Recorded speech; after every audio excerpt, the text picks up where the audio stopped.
Le Wi-Fi, c'est Linguali pour la traduction. Linguali, voilà.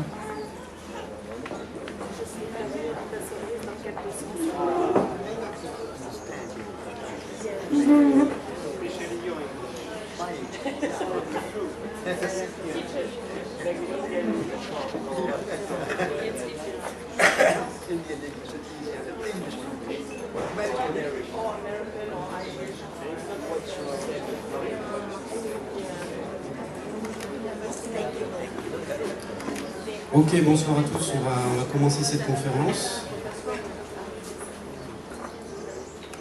Alors, tout d'abord, on va se présenter un petit peu tous les trois qui organisons.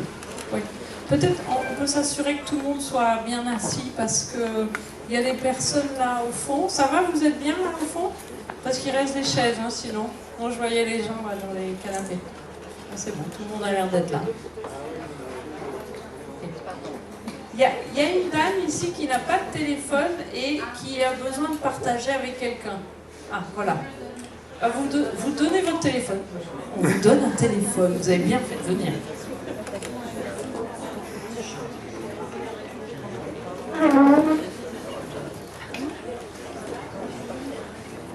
Donc, comme vous le savez, Satish est en tournée actuellement pour écouter, nous apporter ses enseignements et également à la sortie, à l'occasion de la sortie de son deuxième livre. Il était auparavant à Paris. Il a rempli les grands axes avec d'autres personnes, au château du Mont. Et puis à Nantes hier et à Bordeaux aujourd'hui. Donc c'est un petit peu un marathon pour lui. Donc on est très content qu'il soit là avec nous aujourd'hui. Avec Marc également, qui est son comparse favori peut-être en France. Et nous, écoutez, on connaît un petit peu les organisateurs de ces événements-là, Olivier Morel notamment, qui est un bon ami personnellement, ainsi que Marc. Emmanuel et Marie, pour vous présenter peut-être rapidement. C'est naturellement qu'effectivement on a fait le lien, puisqu'on avait soutenu le film de Marc et avec les colibris. Et donc effectivement, et grâce à Marc, je pense que pour beaucoup d'entre nous, on a découvert Satish Kumar. Et l'avoir ce soir, c'est juste un bonheur. Donc Marie a beaucoup agi pour les colibris, parce que tu t'es pas présentée, du coup tu as enchaîné direct. Voilà, moi je suis Emmanuel, je suis enseignante de méditation et j'ai développé une initiative sociale à Bordeaux qui s'appelle le Mindfulness Social Club pour soutenir le développement de la pratique de la méditation. Et pour moi, c'est comme une écologie personnelle mais aussi citoyenne, parce que plus de monde s'occupe de réguler son stress, voilà, hein, la vie elle est comme elle est, mais on peut arriver à surfer un peu plus cool dessus. Et donc, le fait de contribuer à organiser un événement pour que Satish soit là ce soir, c'est une continuité de mon engagement. Et puis aussi, c'est parce que j'ai eu la chance de passer une semaine au Schumacher College l'année dernière, dont Satish est fondateur en Angleterre, avec un groupe d'acteurs de la transition écologique, et dont Marc, voilà. Donc quand on a parlé de ce tour, on a dit oui, on est là, on va accueillir avec beaucoup de joie et on a beaucoup d'honneur que Satish fasse le déplacement jusqu'ici. Je vous souhaite une bonne soirée, on vous souhaite une bonne soirée. Excusez par avance s'il y a des couacs, on n'est pas des professionnels, on a fait au mieux. J'espère que vous passez une bonne soirée.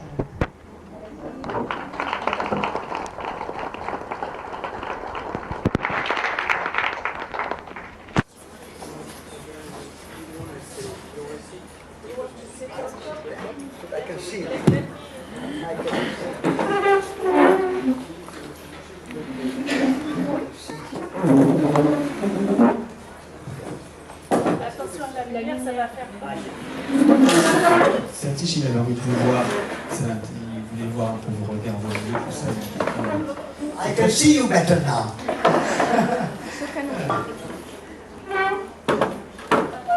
Du coup, vous pouvez prendre les fauteuils, ceux qui sont debout. Ok. Toi, pour traduire, c'était pas Moi, pratique. je vais très bien. C'est sûr? Moi, c'est parfait. Je traduis les questions. Ok, très bien. Let me do a little introduction. Do you want me to do a little introduction? Yes. Before you talk? Briefly? Yes, I'll be brief. Moi, je suis très content d'être là. Je suis très heureux de partager un peu de Satish et de son énergie avec vous. Comme je disais tout à l'heure, moi, il y a 9 ans, je me suis tapé à peu près une cinquantaine de documentaires complètement déprimants sur l'état de la planète. Et je sentais qu'il fallait faire des films justement un peu plus inspirants, positifs. Mais j'étais pas sûr quand même que ça allait fonctionner et je savais pas ce que j'allais trouver comme inspiration. Et je suis tombé sur Satish Kumar et en 1h30 d'interview, il m'a reformaté le disque dur et il m'a fait voir la vie avec ses lunettes à lui en fait. Et depuis 9 ans que j'ai écouté ses conseils, ne cherche pas de travail, fais confiance à la vie, parce qu'il a stressé mon père pendant longtemps. Et on a mis plus que 3 ans avec Nathanaël à faire ce film-là. J'ai vu que ça fonctionnait, cette vision qu'il a et qui n'est pas simplement des concepts. En France, on est un peu avec des philosophes hors sol qui adorent agiter les contextes et les concepts. Et pour moi, Satish, c'est l'incarnation entre ce que je pense, ce que je dis et ce que je fais, une forme d'alignement et une contamination de cette énergie-là qu'il a en fait. Donc du coup, voilà, j'étais heureux quand on s'est dit, déjà, organisons un truc au Grand Rex. On a pu avoir Marion Cotillard qui faisait une préface pour essayer de mettre un peu plus de lumière sur ce qu'il faisait. Parce que Satish, il ne cherche pas à être connu, c'est son problème. Il dit « small is beautiful ». Mais du coup, on lui a dit « le Grand Rex, c'est grand, c'est bien aussi quand même ». Et donc l'idée, voilà, c'était de pouvoir partager un peu plus son message avec un titre qui peut choquer en France pour une écologie spirituelle. Et du coup, voilà, l'idée, c'est d'avancer un peu plus, que vous puissiez comprendre sa pensée, parce que je pense qu'il y a quelque chose de très profond. Et du coup, rien de mieux que de le voir en vrai. Donc voilà, du coup, je propose que Satish, maybe you will give a brief not a brief introduction, you can have a brief introduction, but you talk first about your trip, your march, when you used to walk that you did for peace. Yes, this, and then after maybe about the new book, and then we'll ask some questions. Okay.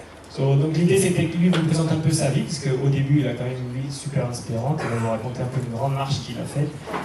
Après le livre, de quoi ça parle, parce qu'il avait envie de faire la révolution en France et il a des idées pour vous, donc vous verrez, vous prendrez ou pas. Et puis après on passera à des questions, et puis voilà. First of all, I would like to thank Mark for putting me in the film and making me famous in France. My wife June was saying that the interview Mark did with me in India was perhaps one of the best interviews I have done. This evening, my wife said this. She has seen me giving many interviews, but she said I was very relaxed and I was very by myself. I was myself properly, relaxed totally. So that was thanks to Mark that I gave one of the best interviews for Christmas. Can I say something about this interview? Because you don't know what really happened. Yeah. Et tu veux traduire du coup. En fait, on n'était pas des professionnels du film du tout avec Nathanaël, on n'avait rien écrit. Et quand on était dans cette... Je sais pas qui a vu le film En quête de sens ici. Même ceux qui l'ont pas vu, c'est pas grave. Je ne le prendrai pas personnellement. Mais en gros, on est arrivé, on voulait interviewer Vandana Shiva, on ne connaissait pas Satish Kumar. Et en gros, en Inde, dans les ashrams, enfin c'est pas un ashram, mais en tout cas il y a une tradition dans la ferme de Vandana, c'est que tout le monde fait un moment, on met les mains à la pâte, donc on prépare à manger, on nettoie les toilettes, on aide dans les champs. Et moi j'étais en cuisine avec Satish Kumar, et le matin, on a coupé les légumes. Et en fait, on coupait les légumes, et à la fin des questions qu'on lui pose en coupant les légumes, je me suis senti vraiment très intelligent. Je n'avais jamais eu autant de sagesse en coupant les légumes. Du coup, le lendemain, j'ai dit à Nathanaël, mets-toi dans le groupe pour couper les carottes, là, parce que franchement, le Satish, là, il est chaud, en fait. Et le problème, c'est comme on était là, c'est notre deuxième interview, je crois, ou notre première même interview, on n'a pas fait gaffe, et c'était pas des carottes, c'était des courges. Et c'était des grands récipients en aluminium. Et du coup, dès que les gens coupaient les courges, ça faisait ping, ping. Et en fait, les 3/4 de l'interview de Satish Kumar, elles ne sont pas exploitables. Donc en fait, c'était 1h30 de ouf. Mais en fait, on avait qu'une petite partie et on a pu mettre que ce qui était exploitable, le son. Et heureusement, c'est ce qu'on a mis dans le film, et on était frustrés de pouvoir mettre que cette petite partie. Donc aujourd'hui, j'ai l'impression que je nettoie mon karma en vous laissant entendre toute la big picture de tout ce qu'on n'a pas pu mettre. Mais en effet, Satish, il coupait les trucs, ils s'en foutaient complètement de la caméra, il faisait ses histoires. Et c'est là où il est meilleur, c'est quand il est lui. Donc ça explique ceci. Thank you. Now, what I learned, Mark asked me to say, what I learned from my walk for peace around the world. It was a walk of 13,000 kilometers. And when I was starting, I was thinking, what am I going to do? How am I going to get to Moscow on my 2 legs? So I had to stop worrying. And I just said, I'll take one step, after another step, and see where I get. And so I started walking, and without any money. The purpose was to walk for peace, because this was the height of Cold War at that time. The Soviet Union on the one side, and the United States on the other side, and the Cold War. And so I said, I have to walk to Moscow, Paris, London, Washington. There's 4 nuclear capitals at that time. And I did. On the way, in Georgia, I was distributing my leaflets, and I had a friend with me, we were 2 of us, and I gave this leaflet describing my walk and explaining why we are walking for peace and without money. And there were 2 women. They read the leaflet, the flyer, and they said, have you really walked all the way from India without money? We said, yes, we have. How do you eat? I said, people give us food. Oh, are you hungry now? Do you want a cup of tea? I said, yes. Anytime is tea time. So we went. So they were working in a tea factory. And so there was a canteen in the tea factory. We sat down. They made us tea. They brought some bread. They brought some good cheese, some jam. And as we were eating, one of the women had a brainwave. She went out of the room and came back with 4 packets of tea. And she said, this is no ordinary tea. This is peace tea. And this is not for you. For whom is it then? Please give 1 packet of tea to our premier in the Kremlin in Moscow. The 2nd packet of tea to the President of France in Palace Élysée. The 3rd packet of tea to the Prime Minister of England or Britain in 10 Downing Street. And the 4th packet of peace tea to the President of the United States of America in the White House. I was so amazed that this woman in a small village in tea factory in Georgia by the Black Sea has such a brilliant imagination, such a brilliant idea. And then she said, when you give this packet of peace tea to these leaders, please give them a message from me. What is your message? My message to them is that if you ever get a mad thought of pressing the nuclear button, please stop for a moment and have a fresh cup of tea. And that will give you opportunity and a chance and a moment to think that these nuclear weapons will destroy not only your enemies, but all men, women, children, animals, forests, rivers, lakes, oceans, everything will be destroyed. So please make tea, not war. I was so touched. I was so inspired. I said, now, whatever the problem, however many difficulties, whatever the struggle, we have to deliver the packets of peace tea to these 4 nuclear capitals. That was one of the most inspiring moments of my whole journey of 2.5 years. And we did. We did. We delivered the packets of peace tea one way or the other, in the Kremlin, in Palace Élysée, even though there's a big story behind it. So there was some difficulty at Palace Élysée. But then we delivered it at 10 Downing Street and in the White House. And then after our long walk, we met Martin Luther King.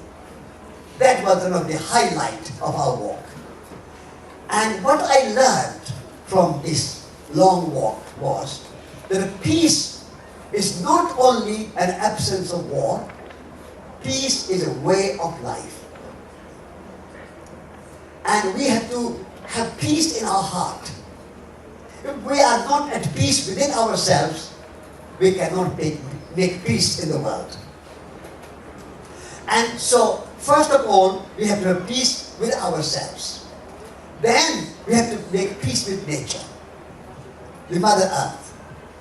The way we are destroying our rainforests, the way we are polluting our oceans, the way we are putting industrial waste and pollution in our rivers, this wonderful, beautiful river. I hope this is a very clean river and no industrial waste and pollution is going in the river. In India, our beautiful rivers like Ganges, the sacred holy river, is full of filth and waste and pollution from industrial effluence. And so, if we do all those things and poison our soil with pesticides and chemical fertilizers, this is all acts of war against nature. And so we have to make peace with Mother Earth. We have to make peace with nature. And then we make peace with people as well. And we make peace because all the divisions that we think, Muslims, Hindus, Christians, communists, capitalists, Russia, America, these are just labels.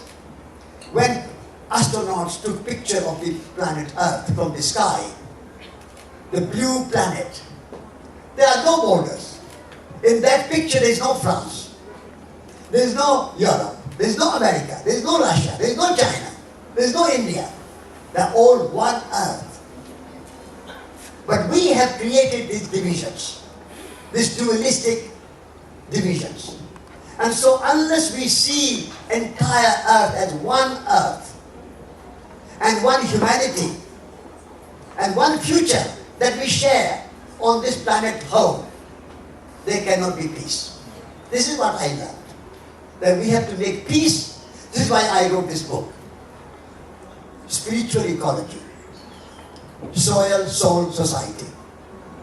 I made this trinity in order to make peace with soil, make peace with soul, with ourselves, and make peace with society, with people. Because our new time, we need holistic thinking.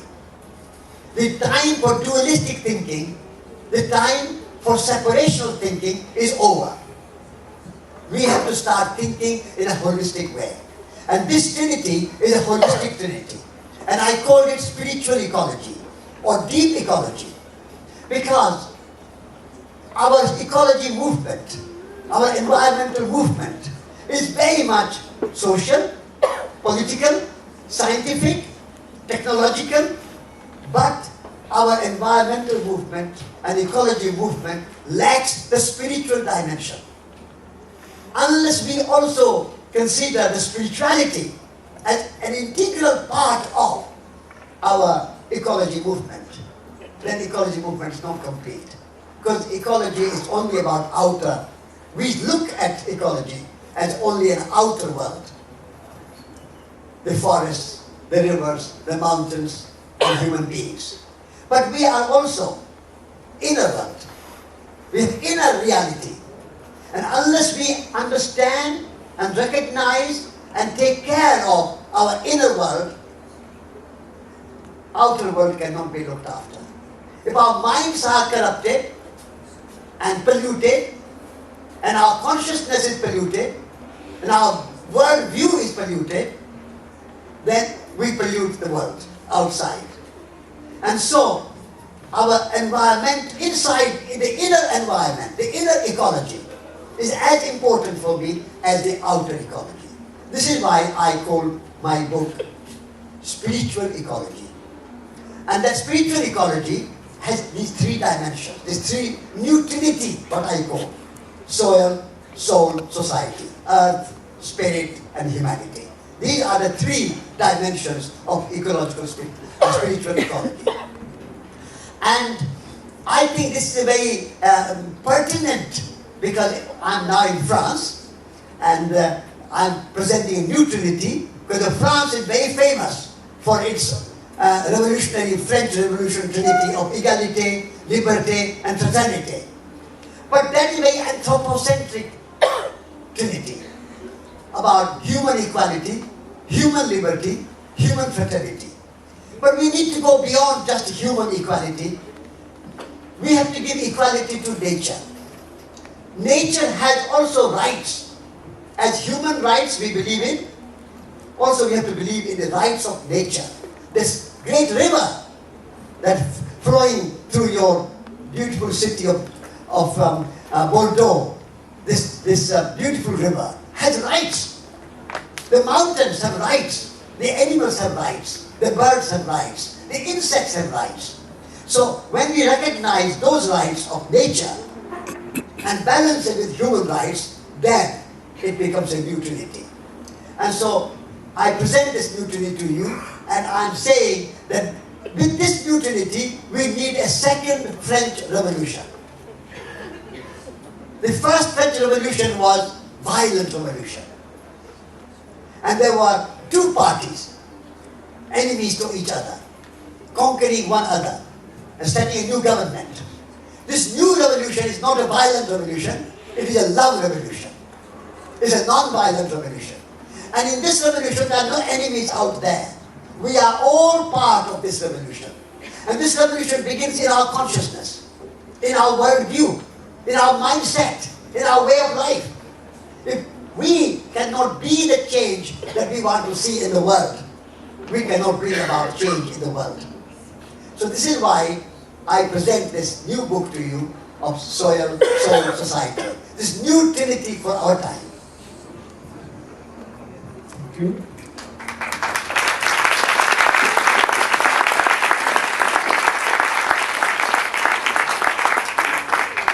C'est bon pour les traductions, ça fonctionne? Bon, si vous avez fait anglais jusqu'en 3e, SATISH, on le comprend bien. Il y a un accent un peu facile.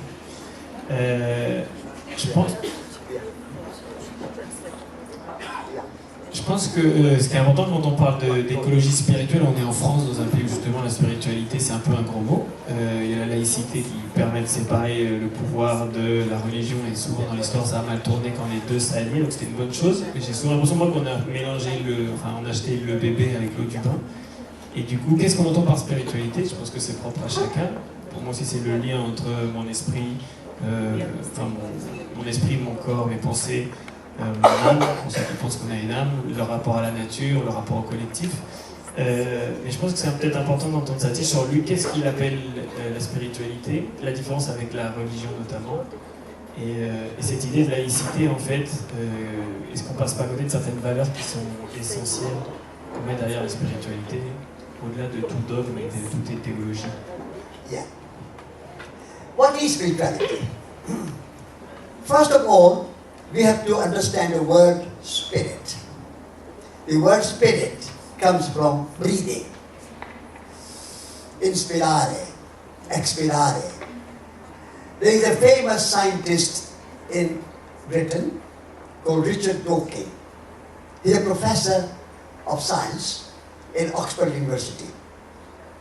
And he once interviewed me for television, British television. And he said, Mr. Kumar, I don't believe in spirituality. I said, Professor Dawkins, do you understand the word? Do you understand the meaning? And he's a professor of science at Oxford University, one of Britain's great university. But he didn't. I said, the word spirit comes from breathing.